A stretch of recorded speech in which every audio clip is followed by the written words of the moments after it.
lahat ng nandito. Pwedeng palakpan po natin mga sarili natin. Nai-inspire po ba kayo? Marami po ba kayong natututunan?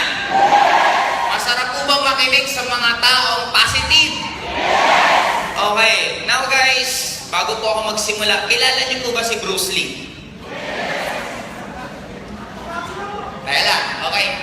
Kaya ako pinakwento sa inyo kung kilala niyo si Bruce Lee kasi first of all, dumating po siya sa point na ang tawag namin doon, the same thing with the all athletes is in the zone. Ang ibig sabihin ng in the zone, parang fast forward and the rest is normal. Parang Michael Jackson. Just imagine, hanggang ngayon yung concert niya, pwede mong itapat sa concert ng mga bago ngayon. Just imagine Michael Jordan. Gaano siya kagaling, gaano grabe yung achievement niya. Now, tanong, gusto niyo po ba matutunan paano maging in the zone? Ito yung katulad po ng mga top earner, tawag po dyan in the zone. Maniniwala ka ba yung mga taong kumikitang 2 million, 3 million in a span of 3 years, 5 years? Medyo oo, medyo hindi. Pero now, tuturo ko po sa inyo paano maging in the zone. Ready na po ba kayo? Gusto ko po, konting tanong, sasagot kayo lahat. Okay lang ba? Itodo nyo na po lahat. Imagine nyo, parang speaker din po kayo na kayo mismo yung nagsasalita dito. Okay po ba yun? Okay, slides please. Yun. Tuturuan ko po kayo paano nagkakaroon ng mga tao ng problema, paano ang tao nagiging in the zone, paano ang tao parang hindi nila nakuha gusto nila. Number one, if your skill level is low at yung challenge level mo is low, anong makuha mo? Next slide. Apathy. Alam niyo po ba yung apathy? Ang apathy po, ibig sabihin nito yung wala kang gana. Ibig sabihin yung parang hindi ka motivated, as in walang-wala ka. Okay? Ibig sabihin pa, ang skill level mo is mababa at ang challenge level mo is mababa, nasa apathy ka. Okay? Next slide. Pag sobrang taas ng challenge level at wala kang skill, anong makuha mo? Anong makuha mo? Ito yung minsan na grabing problema mo, parang hindi mo na alam kung anong gagawin sa buhay mo. Okay? Next slide. Ito naman, pag sobrang taas ng skill level mo at sobrang baba ng challenge level, anong mararamdaman mo? Masyado ka lang relax. Now, gusto niyo po bang malaman paano kayo mapupunta sa in the zone? Okay, next. Kailangan niyo lang pong baguhin ang alin? Ang ano? Ano ang kailangan niyong baguhin? Skill level. Gusto niyo po bang yumaman? Hindi po ako kumbinsido sa sagot. Gusto niyo po bang yumaman? Now, number one, baguhin niyo attitude niyo. Your attitude will always be equivalent of your income. Kung gusto mong baguhin ang kinikita mo, baguhin mo, ugali mo, ganun lang kasimple. Now, I have my goal. Guys, for the past years, dumating din po ako sa point na naboboring na po ako sa pagdi-network ko. Bakit? Lahat ng goal, na-hit ko. Lahat ng trip na puntahan ko. Ilang beses ako naging top 1 ng in. Ano pang hahabulin ko? Dumating ko sa point na hindi ko na alam kung anong gagawin ko. Nagne-network ako pero wala na sa puso ko. Hindi na nanggigigil yung mata ko. Hindi na nanggigigil yung katawan ko. Pero sabi ko, ano ang dapat kong gawin? First, inanalyze ko. Kailangan ko ng malalim na commitment. Ano yung commitment? Number one, ayaw ko may nasasayang na pera. Second, ang motivation ko sa stress. Pag ako nai-stress, lalo akong gumagaling. Lahat naman tayo actually ganon. Kaya lang, kailangan mo, sabi nga, you need to be hurt so much until wala ka ng ibang gagawin ko, hindi sasabihin mo sa sarili mo, tama na, gusto kong baguhin buhay ko. End of the day, ang problema kakampi natin, hindi siya kaaway. Nakakita ka bang muscle na lumaki na hindi na-i-stress? Kailangan ng muscle ma-stress para kailangan nyo ng problema para kayo gumaling. Ibig sabihin, ang problema hindi pwede natakasan, ang problema hinaharaphan.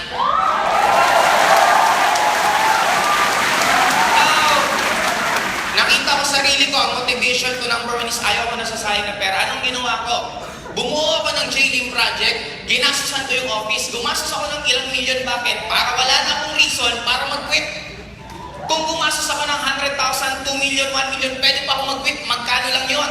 Pero ang laki ng ginastos ko, ang dami kong taong inistorbo, sinabi ko maganda ang project, tinuloy-tuloy ko, kayo sumagot. May choice mo ba ako mag-quit? Anong mukha ang ihaharap ko. Sabi ko nga, hindi na to labanan ng income pagkalalaki ng tawag dito.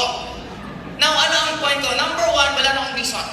Sabi ko, ang lalim na ng commitment level ko. Sunod, sabi ko, kailangan ko na ng goal. Meron akong pondo, meron akong commitment na malalim. Ano ang goal ko? By 2018, I want to earn 1 million per day. Now, meron akong goal. 2018, meron akong commitment. Anong ginawa ko? Hinarap ko yung mga bagay na ayaw kong gawin. Katulad ni Apple Carlos, sobrang natutuwa sa kanya. Yung tayo pa lang dyan pagsasalita, sabi ko napakagaling na Apple Carlos kasi hindi ko siya nakitang gano'n. And lahat kami, may ginagawa din pagbabago. And if you want to change your life, kailangan may baguhin ka rin sa ugali mo. Hindi magmamakaawa sa'yo ang pangarap mo para kunin mo. Ikaw dapat ang iwanan sa pangarap.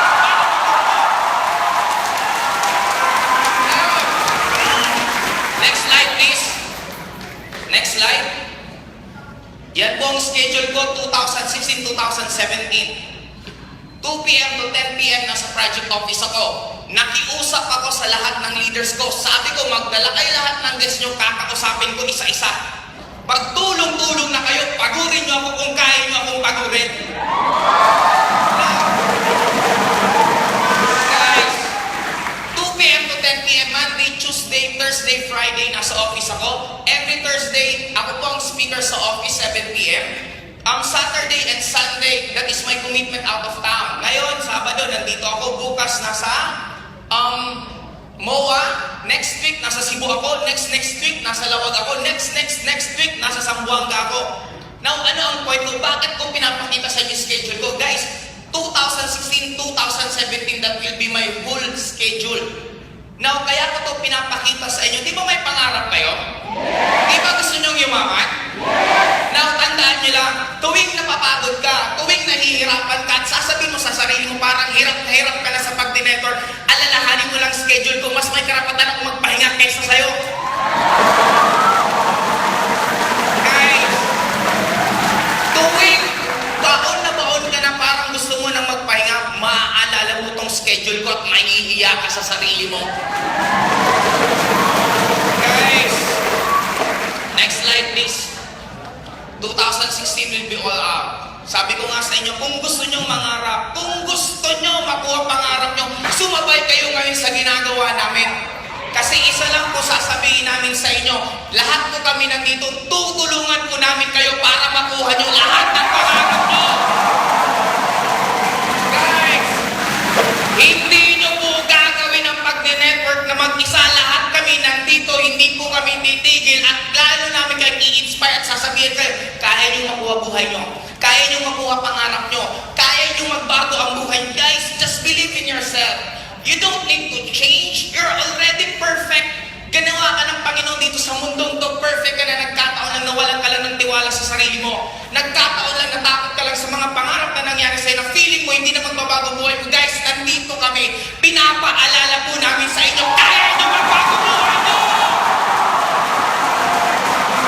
Guys, para po sa akin, hindi pa masyadong magiging mahaba, guys. Ito lang last word ko.